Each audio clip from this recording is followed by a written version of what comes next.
नमस्कार, बहुत बहुत स्वागत है आप सभी का। आपके साथ मैं हूं पुनीत। खबरों की शुरुआत करते हैं और सबसे पहले मध्य प्रदेश में कोरोना को लेकर स्थिति क्या है, कोरोना का अपडेट क्या है, ये आपको दे देते हैं। तो मध्य प्रदेश में कोरोना पॉजिटिव मरीजों की संख्या में एक बार फिर से इजाफा हुआ है और इंदौर में ये संख्या बढ़कर कल जहां 1207 थी तो आज 1372 हो चुकी है पॉजिटिव मरीजों की संख्या। इंदौर में अब तक 63 लोगों की जान भी जा चुकी है और मध्य प्रदेश की लिहाज से देखें तो आंकड़ा 115 लोगों का है जो अपनी जान गंवा चुके हैं। इसके अलावा अच्छी बात यह भी है कि 363 लोग स्वस्थ हो चुके हैं और अपने घर भी जा चुके हैं। लेकिन इंदौर में एक बार फिर से आंकड़ा बढ़ा और 165 लोगों की रिपोर्ट कल पॉजिटिव आई।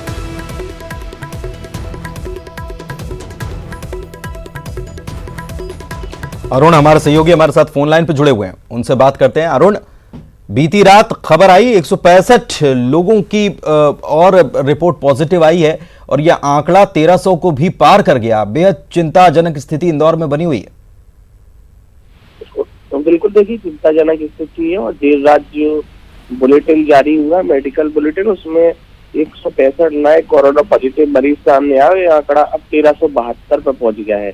हालांकि ये जो मरीज थे पहले से क्वारंटाइन थे और जो पौंडीचेरी और अहमदाबाद जो सैंपल भेजे गए थे उनकी रिपोर्ट अभी आई है। हालांकि अभी पूरी रिपोर्ट नहीं आई है। 820 सैंपल की जांच की गई जिसमें 655 सैंपल नेगेटिव आए और 165 सैंपल पॉजिटिव आए हैं और इसके साथ ही 3 लोगों की मौत की पुष्टि भी हुई है और इंदौर में अब मौत का आंकड़ा है वो 63 पे पहुंच गया है। तो बहुत गंभीर स्थिति है, लेकिन अभी जो सिचुएशन है वो कंट्रोल में है क्योंकि ये लोग पहले से ही क्वारंटाइन थे।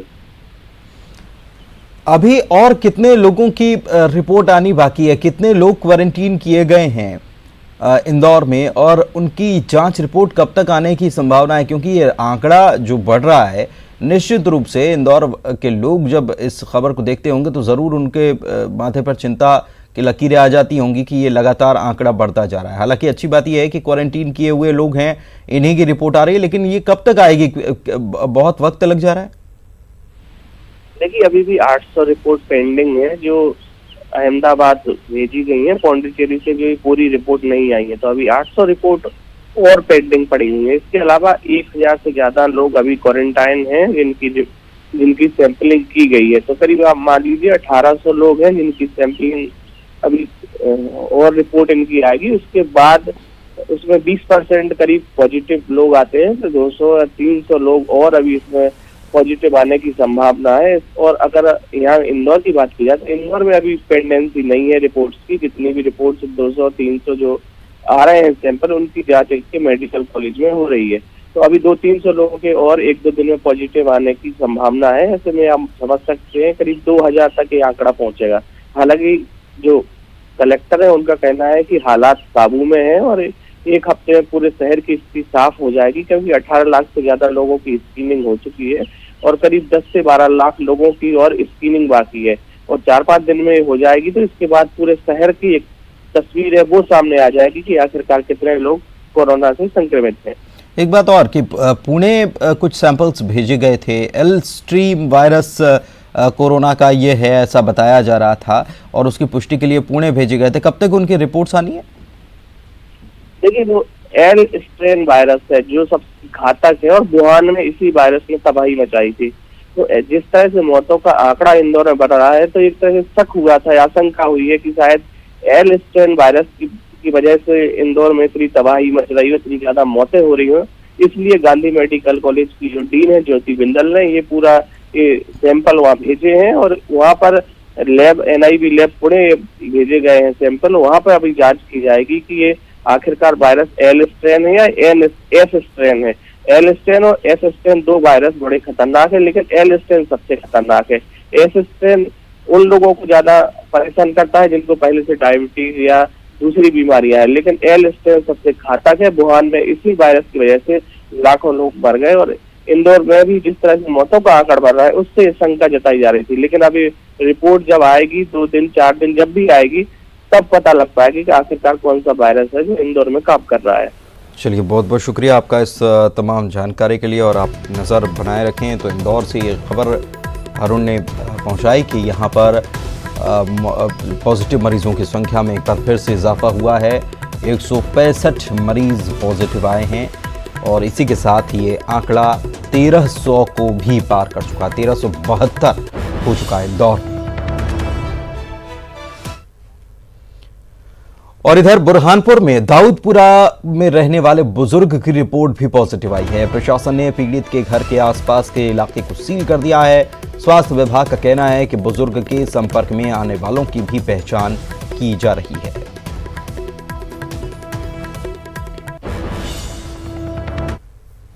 63 साल के बुजुर्ग हैं ये, इनको कोरोना पॉजिटिव निकला है।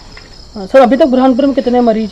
अभी तक बुरहानपुर में 2 मरीज हो गए इसके से। क्वारंटाइन किया जाएगा या जांच? इनका पूरा क्वारंटाइन तो रखेंगे, पूरा मोहल्ला जहाँ भी निवास करते हैं उसको भी पूरा वो करना पड़ेगा क्वारंटाइन, और सारे बैरिकेड्स वगैरह लगा के बंद करना पड़ेगा ताकि ये भी लेना पड़ेगा। बाकी ये भी ट्रेवल हिस्ट्री शायद नहीं बता रहे। क्वारंटाइन है या ऐसे तो क्वारंटाइन थे। इधर रायसेन में कोरोना पॉजिटिव मरीजों की संख्या में फिर से इजाफा हुआ और ये बढ़कर 34 हो गई। यहां पर इंदौर से आई हुई एक छात्रा की रिपोर्ट पॉजिटिव आई है। युवती इंदौर में लॉ की पढ़ाई कर रही थी। उधर लॉकडाउन के उल्लंघन को लेकर पुलिस ने 4 लोगों के खिलाफ केस दर्ज किया है। युवती मोटरसाइकिल पर अपने दोस्त और भाई के साथ मंडीदीप पहुंची थी। इस दौरान उसकी तबीयत खराब हुई और उसे हमीदिया में भर्ती कराया गया। प्रशासन युवती के संपर्क में आने वाले लोगों की पहचान में जुट गया है। अभी सीतल टाउन मंडीदीप में एक पॉजिटिव केस पाया गया है। हिस्ट्री में यह आया कि एक महिला है जो बिगर बताए इंदौर से अपने मित्र के साथ और भाई के साथ मोटरसाइकिल से मंडीदीप आई और ये बात उनने छुपाई, किसी को बताया नहीं, ना डॉक्टर को इन्फॉर्म किया ना थाने को इन्फॉर्म किया। और बाद में जब 24 तारीख को उनकी तबीयत बिगड़ी तो अस्पताल गए तो इलाज के दौरान उनका सैंपल हुआ और वो पॉजिटिव पाई गई। और इधर गांधी मेडिकल कॉलेज में कोरोना के केस सामने आए हैं। 2 जूनियर डॉक्टर समेत एक नर्स की रिपोर्ट पॉजिटिव आई है। सैंपल कलेक्शन करने वाला कर्मचारी भी पॉजिटिव हो गया है। पहले हमीदिया में 9 डॉक्टर्स पॉजिटिव मिल चुके हैं और इसके बाद अब ये भी जानकारी कि यहीं पर गांधी मेडिकल कॉलेज में कोरोना के केस सामने आ गए, जिसमें 2 जूनियर डॉक्टर और एक नर्स की रिपोर्ट पॉजिटिव आई। और इतना ही नहीं, सैंपल कलेक्शन करने वाला कर्मचारी भी पॉजिटिव आया है।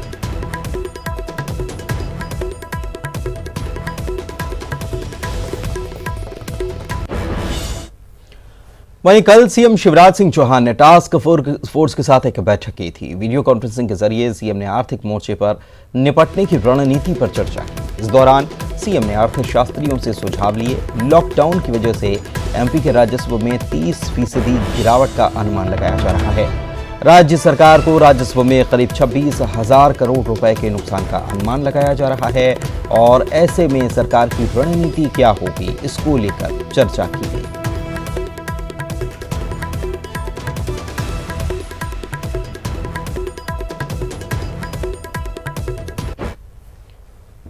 सीएम ने जीवन अमृत योजना की भी शुरुआत की है। इस योजना के तहत आयुष दवाइयों का वितरण किया जाएगा। दवा और काढ़े के जरिए कोरोना से लड़ने की कोशिश की जाएगी। दवाइयों को संक्रमित इलाके में बांटा जाएगा। आयुष और वनोपज संघ मिलकर दवाओं को तैयार कर रहे हैं। संक्रमित इलाकों में 25 लाख पैकेट बांटने की योजना बनाई गई है।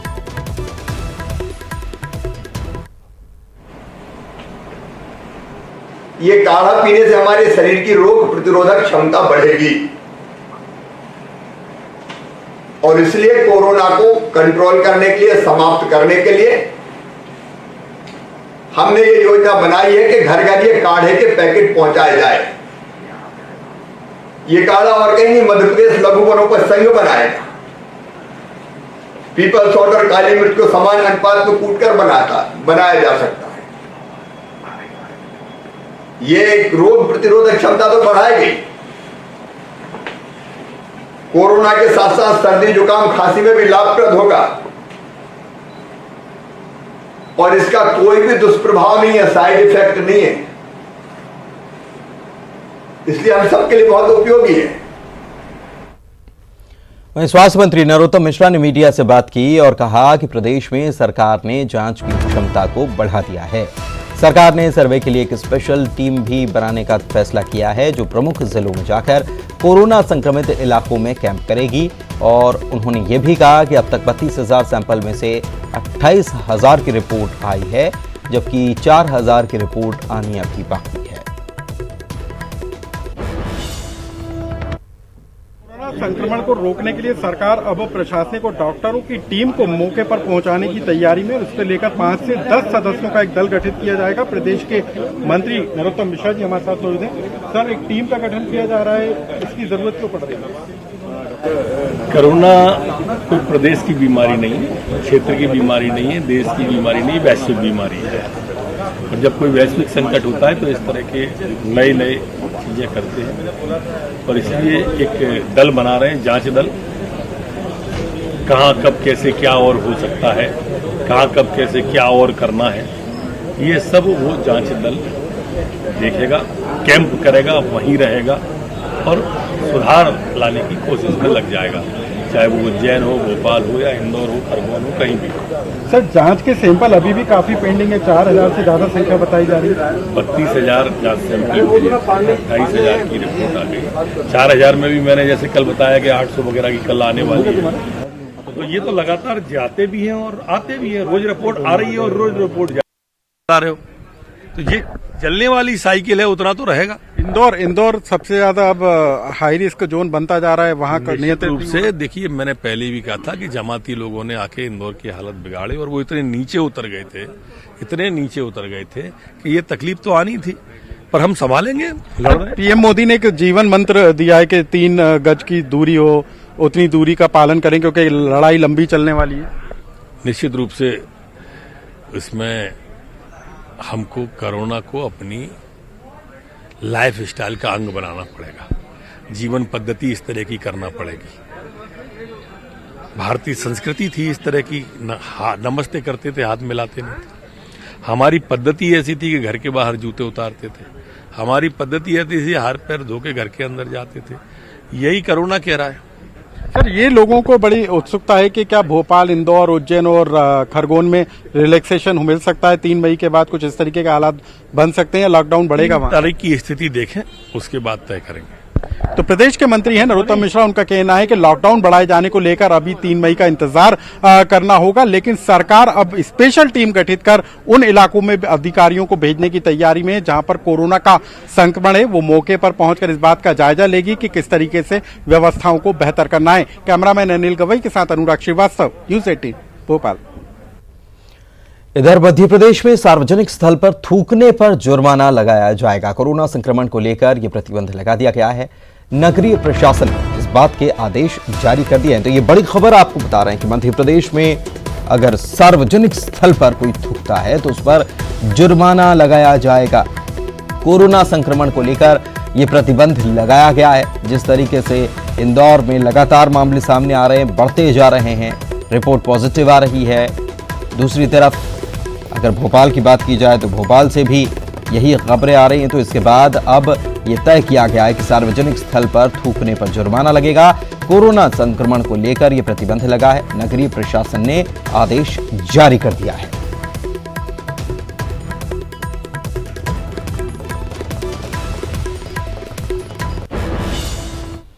और ये खबर शायद आपको हैरान कर दे। भोपाल में कोरोना मरीज का एक वीडियो वायरल हुआ है जिसमें वो खाने के लिए चिकन और मटन की मांग करता दिख रहा है।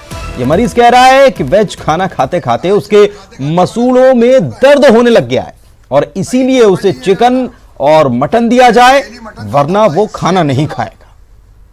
मिलिट्री मैन शहीद भोपाली, लाला रजपत दिलकुशाबाग, सुन लो। अरे वीडियो बन रही है? हाँ बन रही। हाँ, ये खाना मैं नहीं खाऊंगा, बीमार था जब तक खा लिया, अब मैं स्वस्थ हूँ।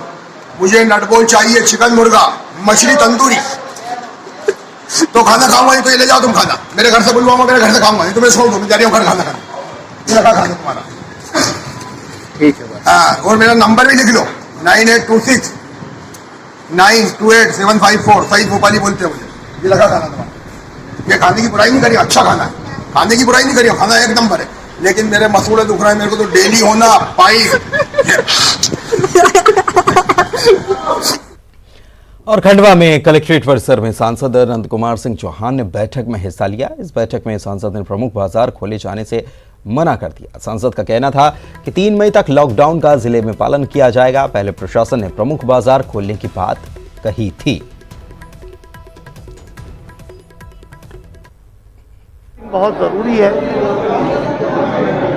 हमारे खंडवा जिले में ये कोरोना और न फैले, इसके लिए अनेक निर्णय यहाँ पर हुए हैं। प्रशासन भी अब मुस्तैदी से इस काम में लगा हुआ है और मुझे पूरा विश्वास है कि भारत जीतेगा, कोरोना हारेगा। ग्रुप की मीटिंग में सर्वसहमति से और बहुत लंबे डिस्कशन के बाद ये एक डिसीजन आया है कि जो किराना दुकान चिन्हांकित की जाए, जो गलियों में है, जो छोटी बस्तियों में है, जहाँ पे चिल्लड़ का सामान लोग लेते हैं और होम डिलीवरी नहीं हो पाती है, उन दुकानों को 8 से 12 खुला रखा जाए। सबसे इम्पॉर्टेंट है जो मेरे कृषकों के सीड्स का क्योंकि टाइम है अभी, तो उनकी दुकानें भी खुली रहेंगी 8 से 12। और यहां रुक रहे हैं एक ब्रेक के लिए, जल्द लौटेंगे कुछ और खबरों को लेकर, बने रहिए आप। ब्रेक के बाद आपका स्वागत है और चलिए खबरों में आगे बढ़ते हैं और बात ग्वालियर से की करते हैं, जहां से एक बड़ी खबर सामने आई है। यहां पर कोरोना संदिग्ध 3 और मरीजों की मौत हो गई है। 2 मरीजों की JRO अस्पताल में मौत हुई है और 1 मरीज की घर पर ही मौत हो गई है और तीनों मरीजों की जांच के लिए सैंपल लिए गए थे और उन्हें भेजा भी गया था। मरीजों की रिपोर्ट अभी तक नहीं आई है। खास बात यह है कि कल भी ऐसा ही मामला सामने आया था और आज फिर एक बार ये खबर आई है। सुशील हमारे सहयोगी हमारे साथ फोन लाइन पे जुड़े हुए हैं, उनसे बात करते हैं। सुशील, कल भी ऐसी खबर आई थी कि एक महिला की और एक शिवपुरी के रहने वाले एक छोटे से बच्चे की मौत हो गई थी, उनकी भी रिपोर्ट अभी तक नहीं आई है। एक बार फिर से ये खबर आई कि 3 लोगों की और मौत हो गई, जो 2 मरीज JRO में थे। ऐसे में सवाल ये है कि अभी तक तो कोई पॉजिटिव रिपोर्ट तो ग्वालियर से इतनी सामने नहीं आई, क्योंकि पहले जो केसेस आए थे वो तो क्लियर हो गए, लेकिन अब ये जो मामले सामने आ रहे हैं ये चिंता को बढ़ा रहे हैं। अभी तक रिपोर्ट नहीं आई और लोगों की जान जा रही है।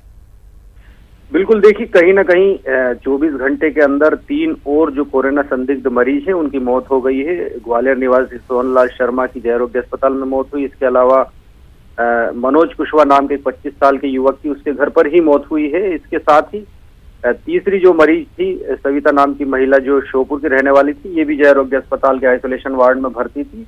इन तीनों की मौत 24 घंटे के अंदर हुई है और इनकी मौत के पहले इनके सैंपल लिए गए थे, जांच के लिए भेजे गए थे और अभी इनकी रिपोर्ट आना बाकी है। यही वजह है कि इन तीनों के शव अभी PM हाउस में रखवा दिए गए हैं और रिपोर्ट आने के बाद ही प्रशासन और स्वास्थ्य विभाग इस पर फैसला लेगा। लेकिन आपको एक ये भी बता दें कि बीते 48 घंटे के अंदर जिन 2 लोगों की मौत हुई थी, एक बच्चे सहित एक व्यक्ति की, उनकी जो रिपोर्ट आई है वो नेगेटिव आई है।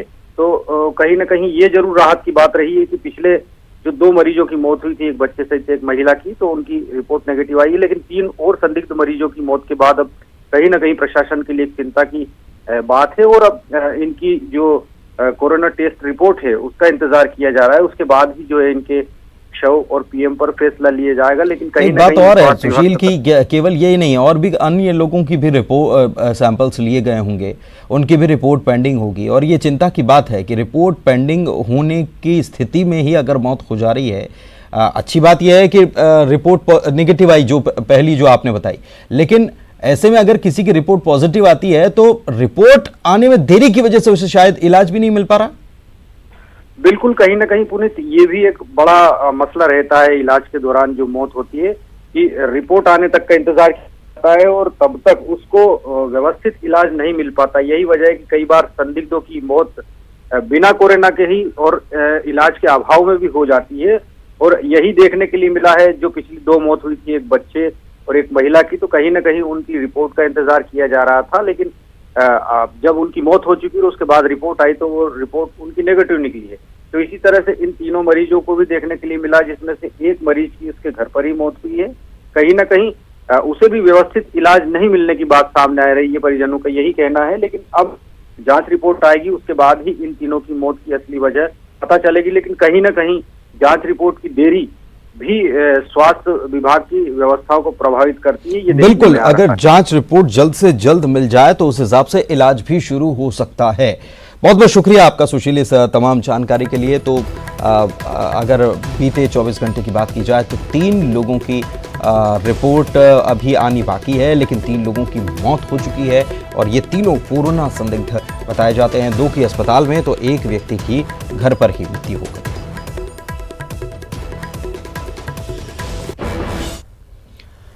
और इधर ग्वालियर में आईएएस पर लॉकडाउन के उल्लंघन के आरोप लगे हैं। ऑडिट दफ्तर में उप महालेखाकार 30 मार्च को ग्वालियर से जबलपुर गए थे।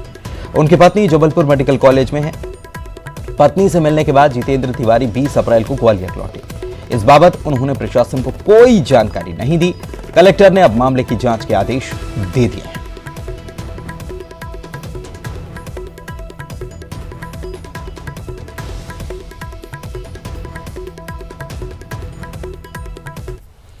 वहीं भोपाल के क्वारंटीन सेंटर में म्यूजिक थेरेपी चल रही है। कोरोना संदिग्ध लोगों का मनोरंजन किया जा रहा है और साथ ही उनका हौसला भी बढ़ाया जा रहा है। संदिग्ध मरीजों के लिए टीवी और गेम का भी खास इंतजाम किया गया है।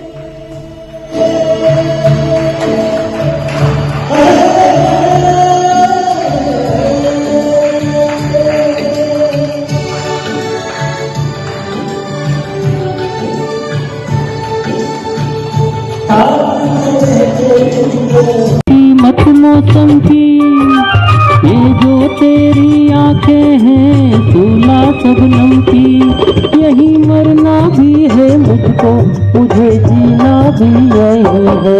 महबूब मेरे, महबूब मेरे, महबूब मेरे, महबूब मेरे, तू है तो दुनिया कितनी हंसी है, जो तू नहीं तो। और इसी के साथ इस बुलेटिन में फिलहाल इतना ही। वक्त एक ब्रेक का है, आप बने रहिए।